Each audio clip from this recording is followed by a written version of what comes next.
eu sou a Thaís Venâncio e começa agora o meu podcast, Vida em Pauta. Eu tenho certeza que você vai adorar a minha entrevista de hoje, porque a cada entrevista eu conto um pouco da minha vida, compartilho o meu dia a dia e compartilho o dia a dia também dos meus entrevistados.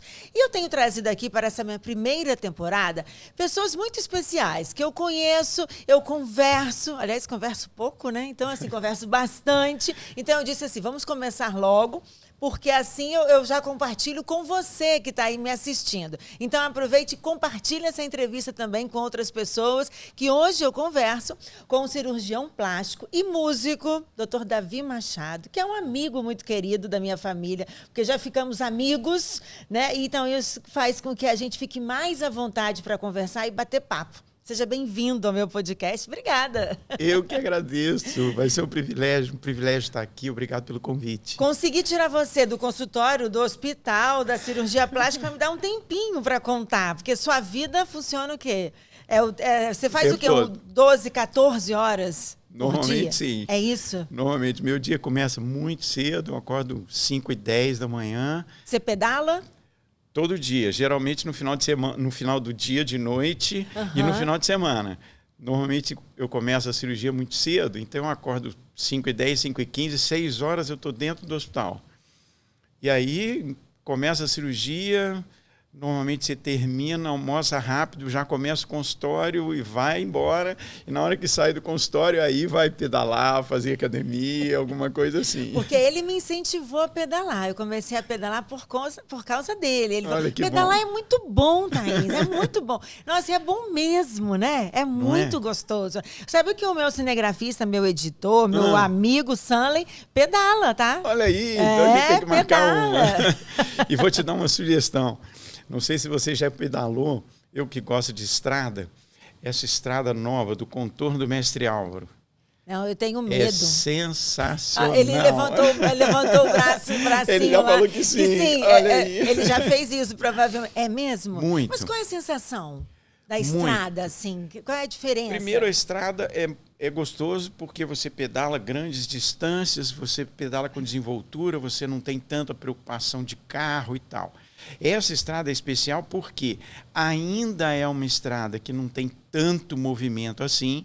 Se você vai cedinho, você pedala no meio da natureza, ouvindo barulho de passarinho, é muito gostoso, barulho do vento, coisa que você não tem chance, pedalando na cidade isso não existe. Não existe. Então é muito gostoso. Experimente um dia. Você sabe que assim, eu só pedalo no calçadão, assim, porque, né, fico ali, também tem hora, né, volto pro filho pequeno e tudo mais. E eu gosto muito de pedalar e esses dias até fiz um post que eu, na esteira, na academia, ouvindo o Frei Gilson. Adoro ouvir Frei Gilson cantando. É a hora que eu também relaxo. Mas vou testar, ouvir os passarinhos. Agora, tem uma parceira de vida que, assim, ela é uma parceira em tudo, né? Gracinha, né? Gracinha. Ela pedala, ela toca instrumento. Acho que ela só não opera, né? Ainda não, mas se deixar... Essa parceria começou quantos anos? Vocês tinham quantos anos quando se conheceram? A gente se conheceu na adolescência. A gente tem uma história bem engraçada, porque nós nos conhecemos na igreja, garotos assim, 10, 12 anos, adolescentes, começando a vida. Tínhamos alguns amigos em comum, e o que acabava unindo a gente um pouco era a música. Eu tocava violino, ela começou a estudar flauta doce, e aí, de vez em quando, a gente tocava junto, tínhamos um conjuntinho lá na igreja que a gente tocava junto, ela começou a estudar flauta transversa, se aprimorar, e aí começamos a tocar muito juntos, né? Fizemos um conjunto com vários outros, éramos 8 mais ou menos, e a gente tocava muito junto. E é gozado que no começo... A gente brigava muito. Não consigo acreditar nisso. A gente brigava muito. Mas por quê? Por ciúmes? Não, brigávamos assim, como amigos e colegas, como músicos, não tínhamos nada, não. Ah, vocês não namoravam ainda? Não, conhecíamos assim, era aquele amigo de tocar junto e tal. Ela teve os namorados dela, eu as minhas namoradas, amigos em comum e tal, mas nada Nada. Mas nada. brigavam por quê? E brigava a discutir por coisa de música, por coisa de viagem, por coisas assim. E brigava. E ela falava que eu era muito teimoso. E eu falei, e você também não é? Olha aí. E aí aquela história. E eu sei que 18 para 19 anos, aquela chavinha virou e aí você despertou. começa a olhar de um jeito diferente para ela, acho que ela também olhando de um jeito diferente para mim, e aí pronto, começamos a namorar. Você já estava estudando medicina? Já estava estudando medicina. Uhum. Eu já fazia faculdade, e a história começou um pouco assim, entrei na faculdade, continuava tocando na orquestra. Mas você pensou em fazer faculdade de música? Pensei, essa é uma outra história. Então tá, então complicada. Vou guardar essa história na caixinha e a gente volta daqui a pouco para ela. Então, conta da medicina. E aí, com 19 anos, eu estava na faculdade já e eu comecei a dar aula no colégio americano. E aí eu dava aula no colégio americano e ela estudava no colégio americano. E aí eu comecei a dar carona para ela de vez em quando, e aí começou a rolar aula de essa quê? história. Eu dava aula de microbiologia e dava aula de biologia celular. Nossa, e ela foi sua aluna? Não foi minha aluna, mas eu ficava lá espertamente esperando a aula dela acabar para poder dar carona para ela para casa. E aí foi. E fazendo medicina, e dando aula. E estudando violino. Fazendo curso superior de música. Ah, você fazia curso superior de música. Também. Mas você chegou a pensou em fazer faculdade de música antes da medicina? Vamos lá, chegou um tempo, assim, 16 anos, eu já tocava na orquestra há muito tempo, eu tocava bem, eu posso dizer que eu tocava bem, e eu recebi nesse tempo um convite para estudar fora, para fazer faculdade de música fora, e aí eu ia virar músico mesmo. Mas o meu sonho de infância, vamos dizer assim, era ser médico, eu queria ser médico. E o violino fazia parte da minha vida de forma muito, muito intensa, e essa foi uma decisão difícil. Eu tive que tomar uma decisão de Seus que pais eu iria ser interferiram médico. nessa decisão? Você sabe que não. Meu pai abriu um pouco a porta para essa possibilidade de eu poder fazer música e ser violinista, fazer faculdade de música lá nos Estados Unidos. Mas ele falou, Davi, você que vai ter que decidir, porque a vida é sua. E foi uma decisão difícil, mas eu fiquei muito feliz com ela. Ele era pastor, né? Ele foi pastor da primeira igreja batista, né? De Vitória. De Vitória. Isso. E ele, além de pastor, ele era médico também? Não. Não, eu sou o primeiro médico da família. Olha. E aí ele deixou você decidir? Deixou, eu tomei a decisão, depois de um embate interno difícil. Eu falei, não, pai, o meu primeiro lugar vai ser a medicina. Eu não tinha feito vestibular ainda, eu tinha 16 para 17 anos. E o meu primeiro lugar vai ser medicina e eu vou continuar tocando, porque eu gosto muito de tocar, mas o meu primeiro lugar vai ser medicina. E aí foi, e eu não me arrependo da decisão, e foi muito bom. E você continuou tocando, né? E você continuou na orquestra quando entrou? Não. Aí, sim, durante todo o meu tempo de faculdade, eu continuei tocando na orquestra. Continuou? Continuei. Se você me perguntar como é que eu consegui organizar o meu dia, eu também não sei te dizer. Mas era mesmo. Eu continuei tocando na orquestra, então eu fazia faculdade de medicina, eu fazia o curso superior, faculdade de música, né, com aperfeiçoamento em violino. Eu tocava na orquestra e eu dava aula. E arrumava tempo para namorar, porque eu tinha uma namorada linda que eu tinha que cuidar muito bem dela, porque senão... E o seu dia não tinha 24 horas, né? Devia ter umas 26, 27, Devia é verdade. Ter mais. É verdade. E agora, Gracinha fez faculdade de música? Fez também. Gracinha fez. Fez pedagogia na UFES e também terminou o curso superior de música na Faculdade de Música, que é ligada à universidade, com especialização em flauta transversa. E vocês tocaram na orquestra filarmônica? Na orquestra filarmônica. Nossa, a mais importante. Muitos anos. É mesmo? Muitos anos. Nossa. Eu toquei durante todo meu tempo, desde que eu comecei a tocar com 14 anos na faculdade.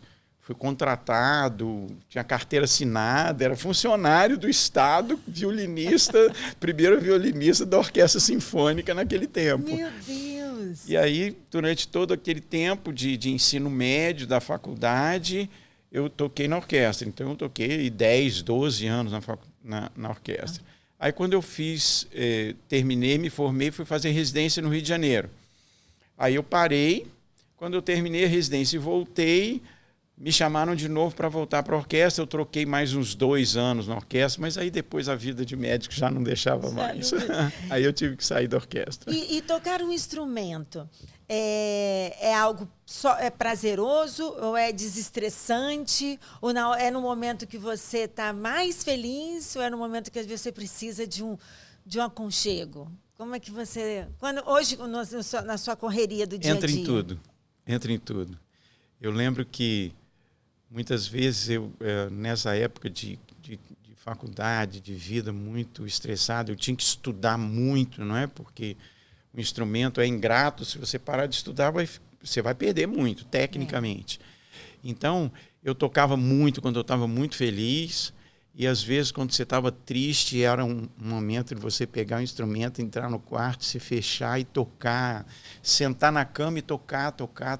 E aí é engraçado que como a música entra em você, quando você está muito feliz, as músicas que vêm para você são aquelas músicas mais alegres, de ritmo mais solto, que combinam com o teu estado de espírito.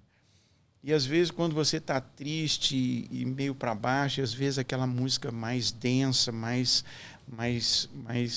introspectiva, é aquela música que vai te fazer bem e que você viaja nela e aquilo entra na alma mesmo. Hoje, mas com você qual sai frequência diferente. você toca o violino? Hoje eu toco pouco, Thaís. Hoje eu toco pouco. Tocar pouco é o quê? 2 vezes por semana? Às vezes menos. Às vezes eu fico meses sem tocar, então isso me faz falta. Mas, ao mesmo tempo, eu penso assim, eu não vou conseguir fazer tudo. Então, eu tenho que abrir mão de algumas coisas. Então, às vezes, eu abro mão da música, do violino, não é? E vou focar em outras coisas. Mas, às vezes, eu não toco, mas eu escuto. Então, eu parar para ouvir música é, muitas vezes, uma... E o que qual é a sua influência na música? Quais são as composições? O que você gosta de ouvir? O que você gosta de tocar? Eu gosto de muita coisa, né? Eu acho que tem um gosto bem eclético. Eu gosto muito de música clássica, eu gosto muito de ouvir violino, eu gosto muito de orquestra, eu gosto muito de música de câmara.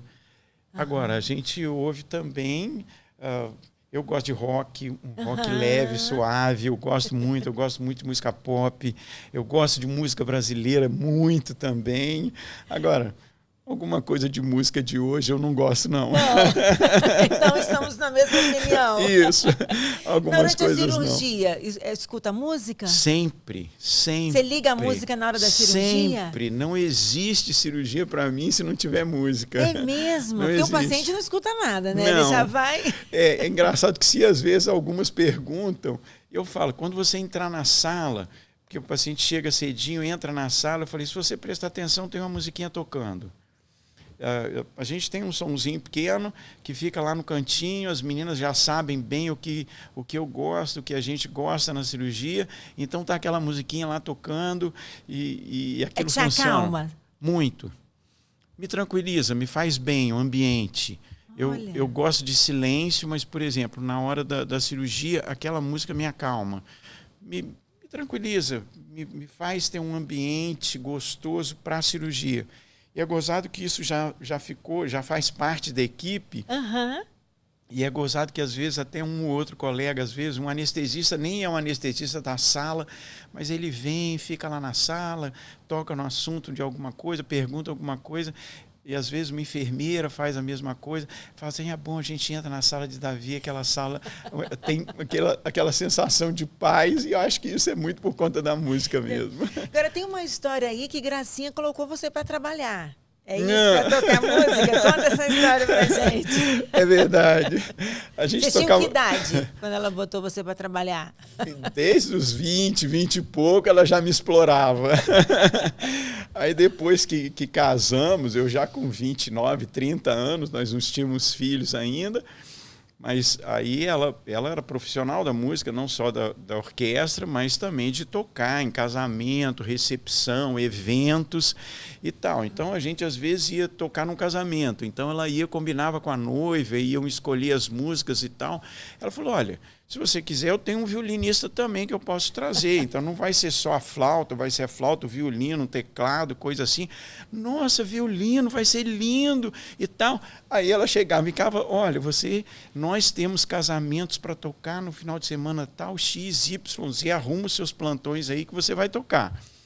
Tá bom, amor, e tal. Aí tocava e depois eu falei, e amor, e o cachê, quando é que vai entrar? Não, o dinheiro é meu. Você vai tocar comigo, mas o dinheiro é meu. Você tem 2 filhas, né? A Vitória e a Valentina. Isso. Né? A Vitória é a mais velha. Vitória é mais velha. Elas tocam algum instrumento? Tocam, mas não assim com a desenvoltura. Fez parte da formação delas tocar. Vitória tocava teclado, vamos lá, só um parênteses. Na nossa ideia como casal, como pai e mãe, a gente sempre pensou o seguinte: nossas filhas, algumas coisas são inegociáveis. Então, as nossas filhas vão ter que ir para a escola e vão estudar numa boa escola. Elas vão ter que falar uma outra língua, vão ter que estudar para isso e vão ter que ter uma formação musical. Isso vai fazer parte da formação delas. Se mais à frente, não quero mais tocar. Ok, mas fez parte da sua vida e da sua formação. Então, isso fez parte da formação delas, né, na infância e até aí, adolescência. Depois, Vitória parou de tocar. Valentina ainda toca ocasionalmente. O que elas tocam? Ela toca flauta transversa. Vitória, teclado. Tá. Ninguém quis tocar violino. Ninguém quis. Não conseguiu levar para o violino. Não, levei para medicina, né? Pois é, as duas acabaram. A segunda acabou de se formar em medicina, né? Isso. A sua primeira filha já fez a residência. Isso. Uma residência, está indo para a segunda residência, né? Agora. Isso mesmo. E você sonhava que elas fizessem medicina? Você queria ter filhas médicas? Eu não posso te dizer que eu queria ter filhas médicas, mas que eu fiquei no orgulho danado quando elas decidiram que sim. Claro que sim. Medicina é uma profissão belíssima, lindíssima. Eu adoro ser médico, eu sou feliz demais com a profissão que eu escolhi, eu me realizo todo dia. Então, eu queria que elas fossem felizes. Não é, né? Garanto para você que em nenhum momento ficava pressionando, vocês têm que fazer medicina, que isso, de jeito nenhum. Mas Vitória, muito cedo, escolheu. Vitória, 9, 10, 11 anos, já falava que ela queria ser médica. Então, e foi embora. Valentina, nessa fase, ela já dizia justamente o contrário. Eu não quero ser médica. E pronto, mas era muito engraçado que muitas e muitas vezes, tanto Vitória quanto Valentina, pegavam os meus livros, as coisas com fotografias, com detalhes médicos assim, e ficavam folheando e perguntando, a curiosidade delas sempre existiu. E muitas vezes foram para o hospital comigo. Então, é uma rotina, né? Então, eu vou para o hospital, opero de manhã, consultório à tarde, e muitas vezes ia à noite para ver a paciente, dar um oizinho e tal. E aí, muitas vezes, elas foram comigo, pequeninas ainda. Então, eu lembro delas lá de mãozinha dada comigo, indo ver a paciente, as pacientes gostavam e tal. E não sei se isso, de alguma maneira, também influenciou. Mas Vitória escolheu rápido, Valentina, com uns 14, 15 anos, começou a despertar a curiosidade, aí já não tinha mais aquilo de não queria. E aí começou a ter dúvidas. Falei, filha, vamos fazer um teste vocacional com você, vamos procurar uma orientação especializada para você tomar uma boa decisão. E ela fez, e tinha características de personalidade, de desejo que se encaixavam bem. Isso a ajudou a tomar uma decisão e ela está muito feliz, se formou agora, está feliz da vida. E é a Valentina que vai seguir cirurgia plástica, tem essa vontade de fazer cirurgia plástica. Já Vitória vai fazer pneumopediatria. Exatamente. Né? Fez pediatria, né, primeiro. Isso. Fez. Todas as duas quiseram e foram assistir cirurgia comigo muitas e muitas vezes no hospital, não é? E Vitória, ela ia, gostava, queria assistir a cirurgia, mas o olhar dela era diferente. Isso para mim, como cirurgião, era muito perceptível. E foi muitas vezes, e assistia e tal, mas ela, não sei se ficava imaginando, por se eu falar com o papai que eu não quero fazer cirurgia, se ele vai ficar chateado. Ela foi me dizer isso no 6º ano, no último ano da faculdade. Eu lembro que foi um dia a gente perguntando, e aí, filha, você já resolveu e tal? Ela, mais ou menos. E aí ela foi dizer, ai, pai, eu acho que eu não vou fazer cirurgia. Eu falei, uai, tá bom, tá ótimo, vai ser muito bom. E o que você gosta? Ela, eu vou fazer pediatria. E eu fiquei muito feliz porque ela tem um jeito muito especial com criança, é diferenciado, o olhar dela com a criança e o jeito dela com a criança. E ela se achou. Se achou. E assim, eu fico imaginando para o pai médico olhar para a filha fazendo medicina. Consegue distanciar, tirar o pai e ser só com olhar de médico? Consegue? Não. O pai está sempre ali. Porque você é um paizão, né? Você já me contou algumas vezes, você buscava nas festas, você estava ali presente. Você é um paizão, né? Você passa isso. Thaís, eu sempre pensei, Gracinha, a mesma coisa. Eu escolhi ser pai. Vitória e Valentina não escolheram os pais, elas não escolheram nascer. Não é? Eu escolhi ser pai. Então, desde que elas nasceram, você teve experiência como mãe, Marcelo como pai. Gente, para mim, o dia que eu peguei Vitória no colo, eu tinha aí meus 34 anos. Né? Eu tive filho um pouco mais à frente, 35 anos eu tinha.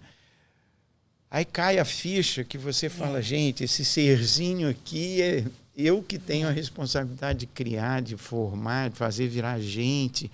Então eu sempre entendi que aquele era o primeiro lugar.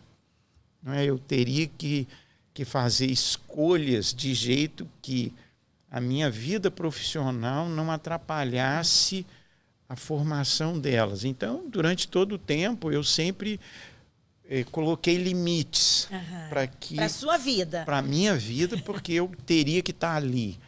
Não é? Então, isso foi sempre importante. Então, eu programava no consultório a cirurgia, meninas, daqui para frente não dá não, porque eu tenho um compromisso, eu tenho que estar com elas, eu tenho que botar para dormir, ou na sexta-feira é meu dia de sair para ir ao cinema com elas, fazer coisas com elas, e assim foi ótimo. E você falou sobre essa coisa quando você pegou a Vitória no colo, eu fiz isso também quando eu peguei Pedro, né, o meu primeiro, e eu também olhei e falei assim, meu Deus, como é que eu vou dar conta, né? Como é que eu vou criar você, assim, né? Assim, eu sou total responsabilidade minha, mas ao mesmo tempo também eu dizia assim, nossa, como eu te amo, como eu demorei tanto, eu também fui mãe com 34 anos, e como eu te amo tanto, como pode caber tanto amor, né? E aí depois veio o segundo, esse amor só aumentou, ele não foi dividido, né? Ele aumentou, e no terceiro, quer dizer, para mim, e eu olhava assim, alguém falava, você vai dividir esse amor? Não, né? Não. A gente só multiplica, né? Assim, é um amor para cada um. Porque cada um é de um jeito e você aprende a amar de cada jeito. Daquele jeito. Né? Duas meninas são com personalidades diferentes, as suas, devem ser. E você tem que ser o pai o Davi, pai da Vitória, e o pai da Valentina. Isso. Não é verdade? Abordagens diferentes, jeitos diferentes. Maneiras de convencê-las e de fazê-las entender algumas coisas também completamente diferentes. Né? O que você fala para uma não é o mesmo que você fala para outra. Não é a mesma maneira, ou às vezes... É isso mesmo, porque eu vejo que às vezes eu falo a mesma coisa, olha eu pegando uma aula com um pai que tem filhas mais velhas, e cada um interpreta de um jeito. Sim. Aí eu falo assim, eu tenho que desenhar para você? Aí, às vezes, eu tenho que desenhar. Você tem que desenhar, é verdade. É isso mesmo? É verdade. Vitória é muito parecida comigo. Valentina é a mãe escrita. De jeito, fisicamente também. Vitória fisicamente parece mais comigo, mas de jeito tem muita coisa minha. Muitas coisas que você fala que é muito bom, mas tem coisas que você fala, você não podia ter pego isso. Não é? Mas todas duas. Então, o jeito de abordar é diferente. Isso a gente vai aprendendo. Você e Marcelo vão aprendendo isso.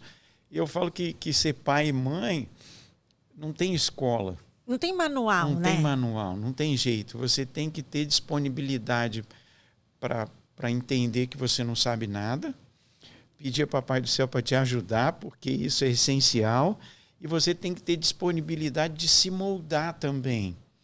Porque eles moldam você, não é você só que vai moldar o filho, que vai... Eles vão moldar você, então você também vai mudar como pessoa, você muda como pai, você se adapta. Porque eles têm cada tirada, né? Falam com a gente cada coisa, assim, que você fala assim, você falou isso? Acontece com você? Muito. Ainda mais as duas formadas em medicina, elas não... Muito.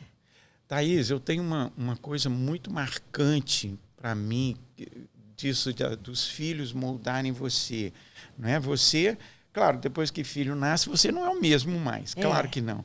Eu tenho um episódio que eu guardo para mim sempre, que às vezes eu conto brincando, mas que é muito coisa. Eu sou um cara muito tranquilo, muito sereno, mas geralmente às vezes as pessoas que são muito serenos assim, quando explodem, são muito explosivos. E eu sou uma pessoa assim, hoje muito mais controlada, mas mais jovem, era mais intenso. E o trânsito era uma coisa que me tirava do sério. É mesmo? Muitas vezes, por incrível que pareça. E eu não esqueço de como você tem que se moldar para se adaptar aos filhos e aquilo que você quer ensinar. E não adianta você falar.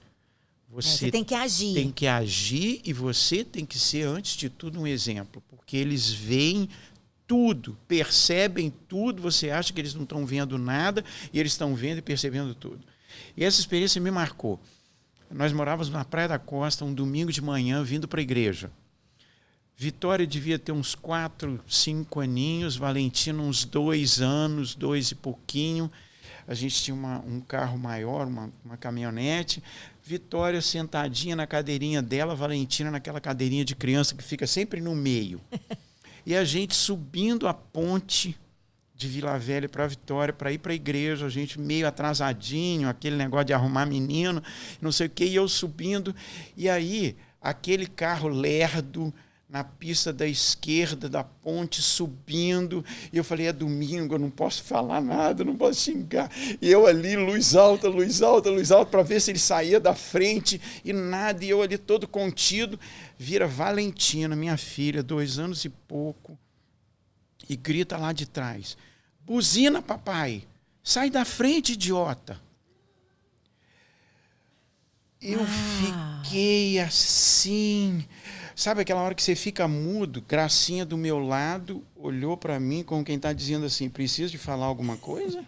Assim, quantas vezes você já falou essa frase, né? Exatamente. E aí eu percebi, eu falei, meu Deus, quantas vezes eu falei isso para ela repetir isso? Posso te dizer o seguinte, nunca mais eu fiz. É mesmo? Nunca mais. Eu falei... eu tenho que botar um freio em mim, um cabresto, igual um cavalo, um burro chucro, qualquer coisa que seja, porque eu não posso fazer. E aquilo me marcou muito nesse sentido. Não adianta você falar para o seu filho não falar palavrão se você fala palavrão. Não adianta você falar para o seu filho não gritar com o outro se você fala com ele e grita. Não adianta você falar para ele que ele tem que respeitar a mãe se você fala com desrespeito com a mãe. E essas coisas a gente aprende assim. Então isso foi um negócio muito marcante para mim. Com exemplo, né? Isso. E aí isso ficou. Então você vai se moldando para você falar assim, você tem que ter um Davi muito melhor para as meninas enxergarem isso, para elas também serem assim. Então, filho é isso. Acho que você tem essa experiência em casa todo dia. Exatamente. E como você disse, ele fala o que você falaria, Sim. né? E aí ou ele faz, e você fala assim, nossa, eu não posso mais fazer isso, né? Você sai assim, você fala, meu Deus, dá vontade de chorar, né? Dá vontade de chorar. Nesse dia, né? eu tive vontade de chorar. Eu imagino. Eu falei, gente, olha só. E aí você começa a ficar preocupado com outro tanto de bobagens, de coisas que você não devia ter dito, que você disse e que você não sabe até que ponto isso ficou gravado para elas. 2 anos. Nossa. Você usou, às vezes, expressões e teve atitudes assim e que você não percebia. Você achava que tua filha estava olhando para a paisagem, não, e ela está percebendo. ela está O filho percebendo. percebe tudo, né? Tudo. Agora, olha que curioso. Vamos mudar aqui o assunto, indo para o profissional, mas trazendo a família, né? Você tem 3 mulheres lindas na sua casa, né? Elas são realmente lindas. E você trabalha com a beleza, né? Principalmente das mulheres. Eu acredito que o seu público maior é feminino, mulher, sem né? dúvida nenhuma. E é muito interessante, né? Sobre que valores você leva para a sua profissão e se traz para casa. Porque cada uma vai chegar com um desejo, vai chegar com um momento, e que valores você passa dentro de casa para saber o que é beleza, o que é realmente, de fato, uma beleza interna e externa, que você também tem que descobrir isso da sua paciente. Sim. Que às vezes, muitas vezes, ela está ali só pela externa, ela tem uma beleza interna. Como é que é esse quebra-cabeça, né? Da sua profissão e da sua vida? É um quebra-cabeça mesmo. Primeiro de tudo, tenho realmente 3 mulheres lindas, eu lido com mulher, eu falo que eu adoro mulher.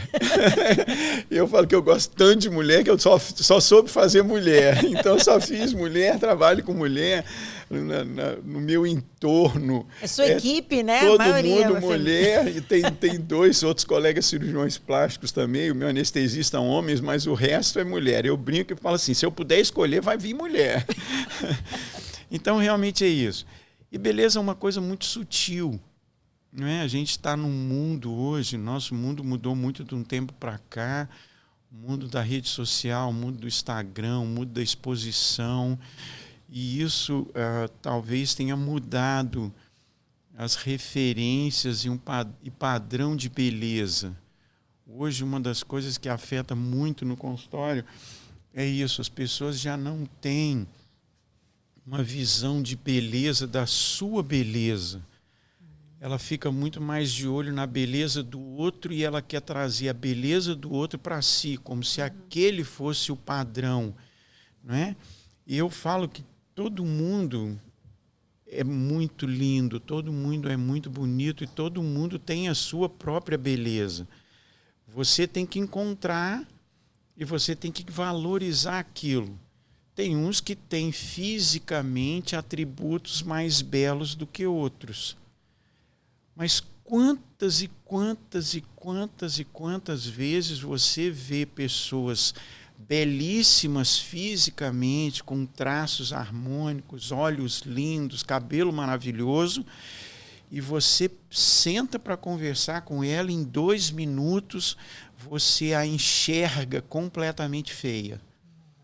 E quantas vezes você vê pessoas que fisicamente talvez não tenham atributos tão belos e tão harmônicos assim, mas você começa a conversar com ela, lidar com ela e ela te transparece tão linda, não é? Se você pensar nisso, voltando para a história da família, os nossos filhos não acham a gente lindos?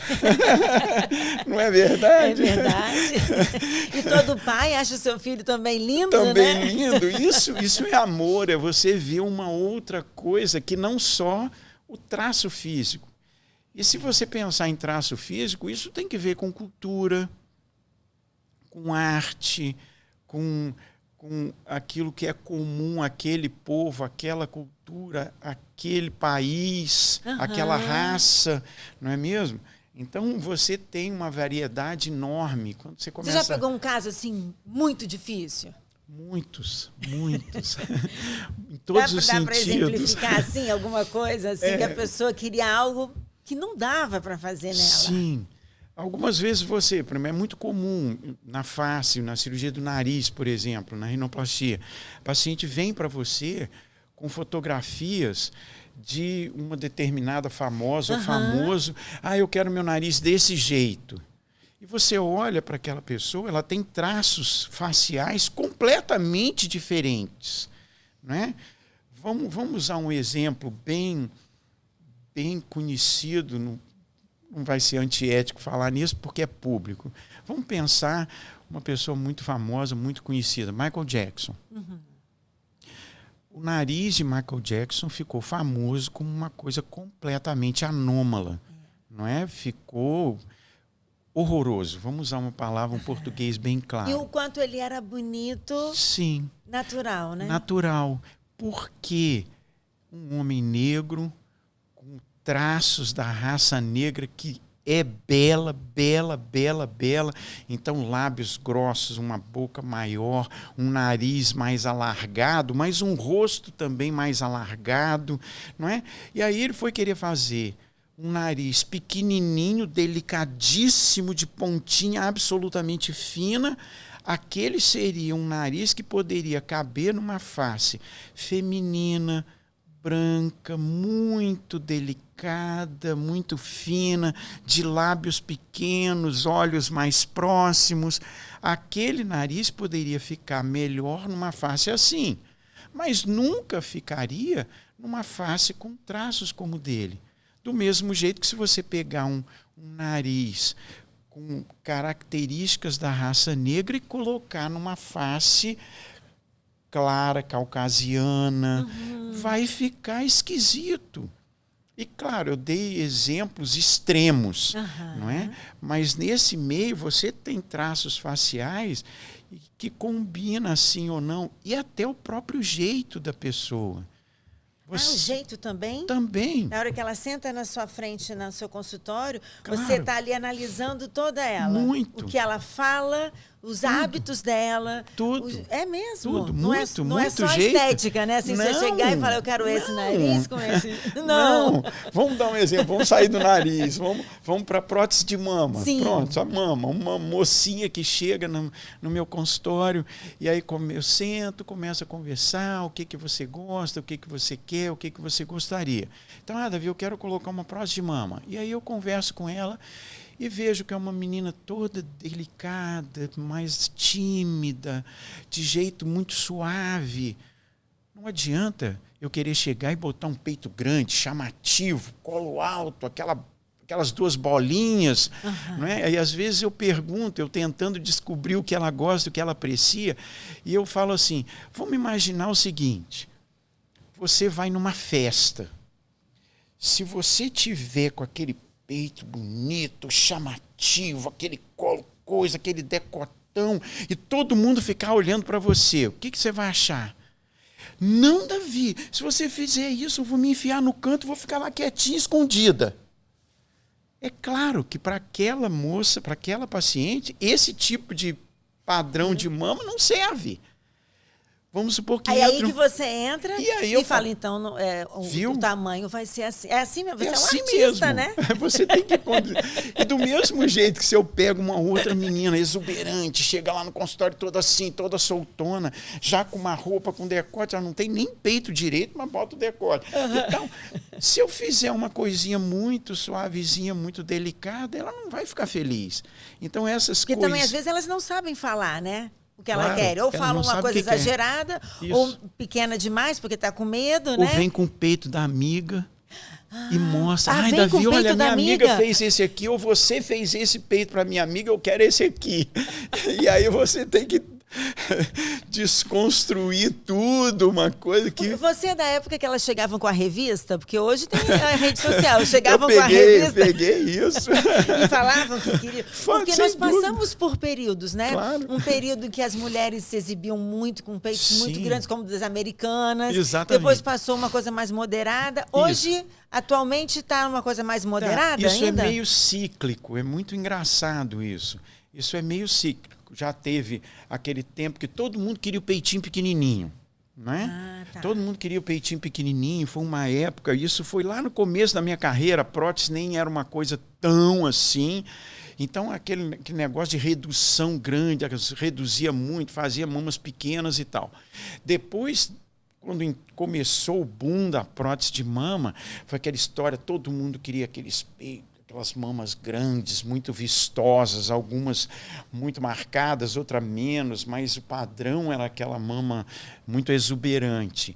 Hoje eu acho que a gente está caindo para uma coisa mais moderada, Isso mais se deve suave. também aos profissionais que estão mais capacitados ou mais com esse olhar, assim, como você falou, em adequar ao corpo, a vida daquela pessoa, e não Sim. só o que está na moda. Thaís, essa é uma visão muito pessoal. Não é? Você vai ter profissionais, você vai ter cirurgiões, excelentes cirurgiões, que vão pensar sempre assim, eu vou fazer aquilo que a paciente quer e pronto. Tá. Outras vezes você vai encontrar também muitos cirurgiões, e não estou dizendo que uns são bons e outros são ruins, de jeito nenhum. Mas eu acho que você vai encontrar cirurgiões que pensam como eu, que eu acho que você também tem que entender todo um contexto dela, mostrar muitas opções e você debater com ela para que ela também entenda particularidades dela, para que ela não faça, às vezes, uma escolha que ela vai se arrepender depois. Quando você vai numa loja, compra uma roupa que você acha que ia ficar muito bem para você, e depois que você vestiu 1, 2 vezes, você fala, isso não combina comigo, você abandona aquela roupa, dá para sua amiga. Uma prótese, com uma cirurgia, não é assim. Então, essa decisão tem que ser muito bem trabalhada, pensada, para que a paciente consiga entender bem e ela fique feliz. Não que ela vá fazer o que eu quero, de jeito nenhum. Uma coisa que eu sempre falo para as pacientes é, eu estou aqui para te dar informações técnicas, mas eu estou aqui para fazer aquilo que você gosta, não o que eu gosto. Isso tem que agir não só com o emocional, com o racional, e buscar esse equilíbrio, né? E o técnico. Agora, veio aqui na minha cabeça uma coisa que vai muito além só dessa questão da estética, que são as mulheres que precisam retirar a mama por causa do câncer de mama. Sim. E eu acredito que nessa hora, o ser humano do cirurgião plástico assim, deve falar muito alto, porque deve ser algo assim... Porque fazer por estética, você tem um cuidado com essa paciente. Agora, essa outra paciente deve entregar para você, né? Porque a mama é uma referência para a mulher, né? E ela ter que tirar a mama por causa de uma doença, passar por todo um processo e poder pôr a prótese, deve ser algo que para você deve marcar muito, né? Muito. E para essa mulher também, né? Também. Sempre são momentos muito delicados.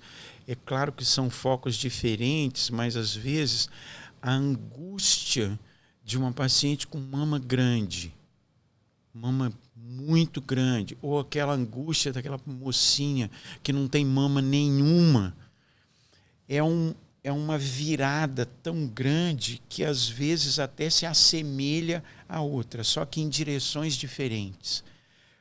A paciente que vem sem mama nenhuma, às vezes, ou com uma mama gigantesca, ela vem numa situação muito delicada, às vezes, emocionalmente falando, e que você vai transportá-la para uma situação de alegria, de sonho, de realização de sonho. Quando você tem esse outro foco, você pega uma paciente que tem mama, que tem um corpo que você vai promover ali, entre aspas, uma mutilação. Você vai tirar uma mama por conta de uma doença, de uma situação. Isso é sempre muito delicado. Muito delicado. E você tem que ter muita sabedoria. Aí eu digo que aí entra o médico. Eu falo que você não é só cirurgião. Você não pode esquecer que você é médico. E que você está lidando com gente, não só com um corpinho, com pele, com tecido, mas com uma cabecinha, com uma mente, com todo um alguémzinho ali atrás, que tem um monte de sentimentos diferentes e, às vezes, uma maneira diferente de você encarar. E eu falo que a rotina não pode deixar você se endurecer. E a rotina, às vezes, é uma coisa que te endurece. Aquilo é rotina para você. Ir para lá e operar todo dia é rotina para você. Para aquela paciente daquele dia, aquilo é um evento único, importantíssimo e emocionalmente muito marcante. Seja para uma cirurgia estética, vamos dizer, nesse sentido feliz, quanto no outro. E você não pode esquecer disso. Então, eu não posso fazer 20 vezes mastectomia, retirar 20, 30, 40 vezes a mama em pacientes diferentes e banalizar aquilo e achar que aquilo é uma coisa tola. Então, eu falo, a rotina não pode te endurecer. Você tem que pensar sempre isso. E o que faz você não esquecer, para ela não te endurecer?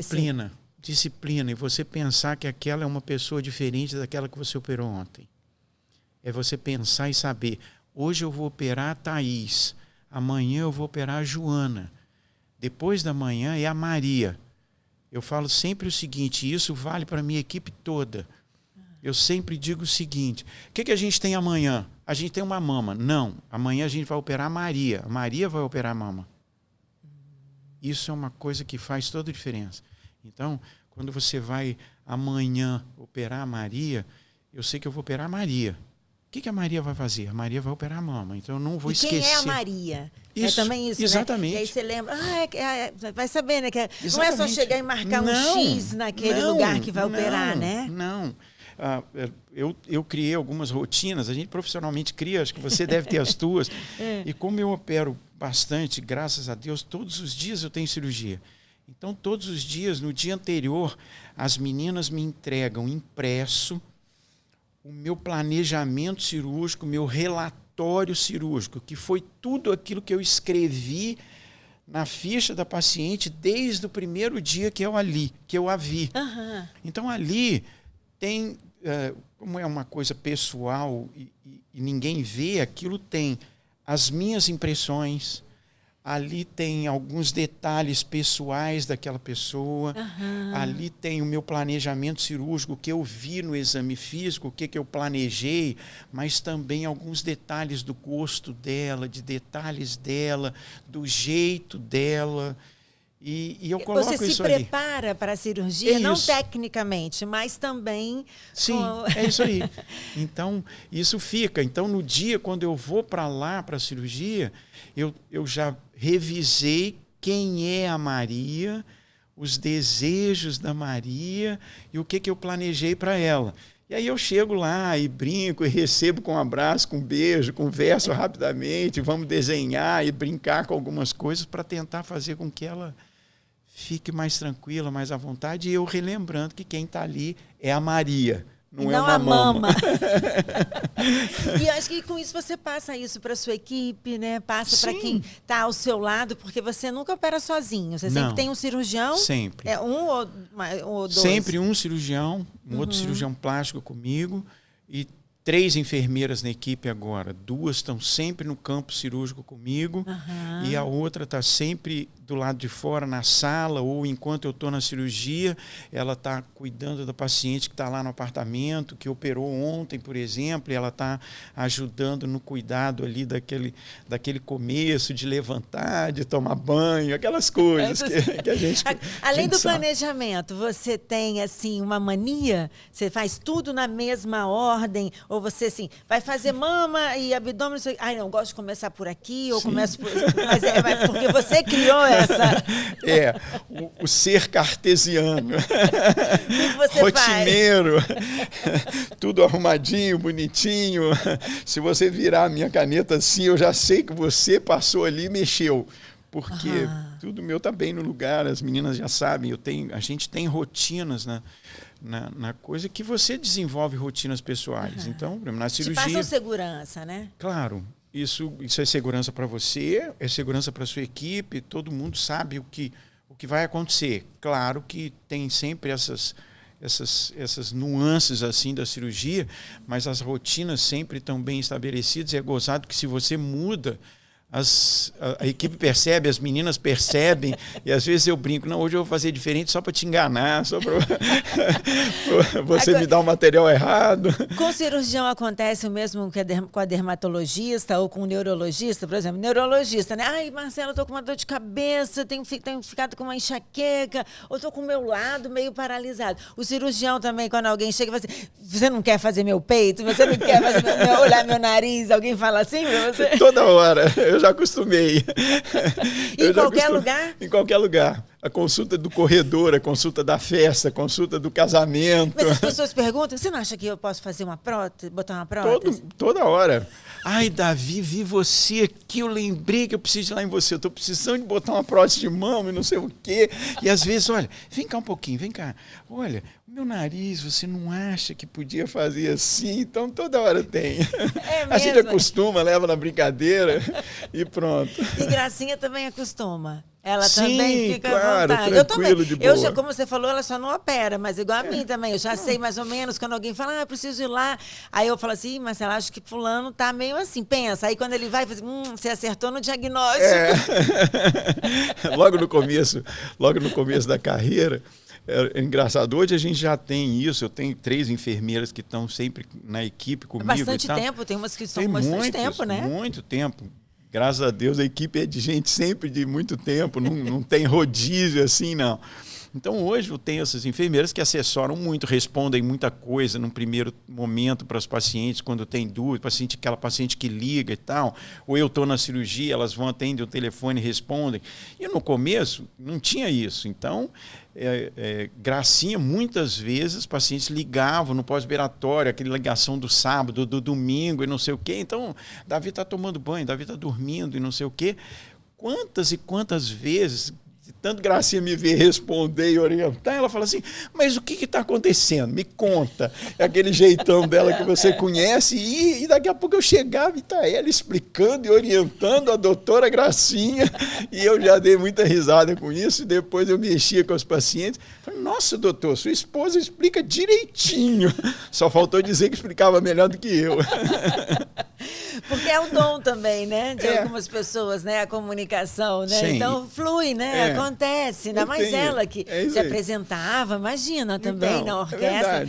É igual você, deve dar muita orientação no lugar do Marcelo. Ou às vezes eu também chego na reunião de amigos, amiga, eu estou precisando conversar com o doutor Marcelo. Eu falei assim, é mesmo? O que você precisa? Aí ela, o que você está sentindo? Eu falei, pode deixar que eu vou adiantar para ele. Aí eu adianto a história. E você já falou, acho que é isso, hein? Eu estou achando que fulana tá com isso, mas eu vou mandar ela lá. É bem isso. Só falta o nosso CRM. Isso. Eu e Gracinha, só está faltando a gente ganhar o nosso CRM. Agora, e com as 2 filhas médicas, elas tomam conta agora de vocês? Também. Porque filho toma conta da mãe. Eu falo pra Muito. minha tem que fazer. Aí, por exemplo, o genro, né? No caso, o Marcelo, minha mãe vai ao médico, aí quando volta. Ele falou aquilo, Marcelo, que você fala todo dia. Fala, mãe. E com vocês? Acontece? As filhas também já começaram a fazer isso? Já, de vez em quando. Como, lá, às vezes, é vice-versa também, né? Aí eu brinco, santo de casa não faz milagre, né? Eu já te falei isso tantas vezes, você não viu, mas a outra falou, agora tem que ser. É assim. Eu acho isso mesmo. E a gente vai passando, né? Vai aprendendo, né? A história se repete, né? Exatamente. É isso Olha, mesmo. História não falta, né, Davi? Você sabe, a gente ia ficar né? aqui conversando muito tempo. Não falta.